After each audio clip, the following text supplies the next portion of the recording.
Hi hello வணக்கம் welcome. நான் உங்கள் சவுண்ட் சண்முகம் டிவிகேலேருந்து. டிவிகே தொடர்களுக்கு ஒரு பணிவான வேண்டுகோள். நம்மளெல்லாம் ட்ரோல் பண்ணி கலாய்ச்சிட்டு இருக்கானுங்க. என்ன பார்த்தீங்கன்னா, நம்ம போலீஸ் திருத்தும் போது ஓடிட்டோம் அப்படின்ற ஒரு விஷயத்த போட்டு பயங்கரமாக ட்ரோல் பண்ணிட்டு இருக்கானுங்க. எப்போ எடுத்தாலும் நம்ம வந்து அப்படியே பயங்கரமாக பயந்துட்டு ஆளுன்ற மாதிரி. நம்ம பயப்படுற ஆள்லாம் கிடையாது, எங்களுக்கு இது புதுசு அப்படின்னு தான் நம்ம சொல்ல வரோம் இல்லையா? கரெக்ட். ஸோ நான் என்ன சொல்ல வரேன் அப்படின்னா, இதுக்கப்புறம் ஏதாவது ஒரு போராட்டங்கள் நடத்துறீங்க அப்படின்னும் போது பயப்படாதீங்க. நம்ம கொலையோ கொள்ளையோ கற்பழிப்போலாம் பண்ணல, ஊழல் பண்ணல.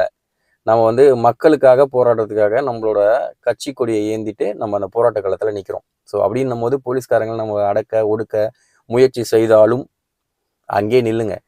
இங்கே நீங்கள் நம்ம ஒரு சில விஷயங்கள் தப்பு பண்ணுறோம். என்னன்னா, ஒரு 10-15 பேர் இருந்துட்டு ஒருத்தர் கேள்வி கேட்கும் போது அந்த ஒருத்தர் சவுண்டாக கேட்பார். அந்த ஒருத்தர் சவுண்டாக கேட்கும் போது அந்த போலீஸ்காரங்க என்ன பண்ணுவாங்க, அந்த ஒருத்தர் மட்டும் கார்னர் பண்ணி ஜீப்பில் ஏற்ற ட்ரை பண்ணுவாங்க.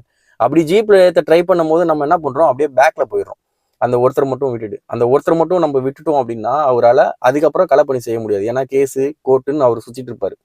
ஸோ அவரை அந்த மாதிரி விட்டுட்டோம் அப்படின்னு விட்டுட்டோம்னா அந்த மாதிரி ஒரு ஆள் வெளியே போனாலே நமக்கு வந்து அது ட்ராபேக் தான். ஸோ அவருக்கும் சேஃப்டி இருக்கணும், நம்மளும் வந்து சேஃபாக இருக்கணும். அப்படின்ற பட்சத்தில் 15 பேருமே ஜீப்ல இருங்க.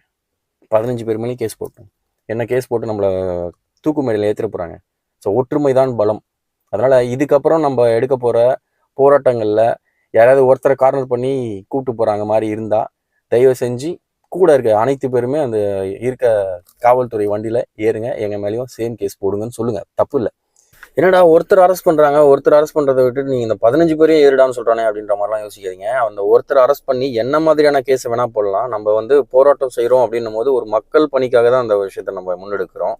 அப்படின்னும் போது நம்ம 15 பேருமே போனால் நம்ம மேலே கேஸை வந்து தவறான கேஸ் எதுவும் போட முடியாது. போராட்டம் செஞ்சாங்கன்ற கேஸ் தான் போட முடியும். ஸோ அதுக்காக தான் இந்த விஷயத்த சொல்கிறேன். மக்களுக்காக பணி செய்ய வரும்போது இந்த மாதிரி அடக்குமுறை ஒடுக்குமுறைலாம் இருக்க தான் செய்யும். இதெல்லாம் எதிர்த்து தான் நம்ம இனிமேல் அரசியல் செய்ய போகிறோம். ஸோ ஒற்றுமையே பலம். அப்புறம் இன்னொரு முக்கியமான விஷயம், முடிஞ்ச அளவுக்குலாம் இல்லை, முற்றிலுமே தவிர்க்க வேண்டிய ஒரு விஷயம் என்னென்னா, மக்களுக்கு இடையூறு செய்கிறதோ இல்லை அங்கே இருக்க பொருட்களை அடித்து உடைக்கிறதோ இந்த மாதிரி விஷயங்கள். அந்த மாதிரி விஷயங்கள் நம்ம இயக்க தோழர்கள் நம்ம கட்சி தோழர்கள் செய்ய மாட்டாங்கன்றது தெரியும். பட் இருந்தாலும் ஒரு பாதுகாப்பு கருதி அதையும் சொல்கிறேன்.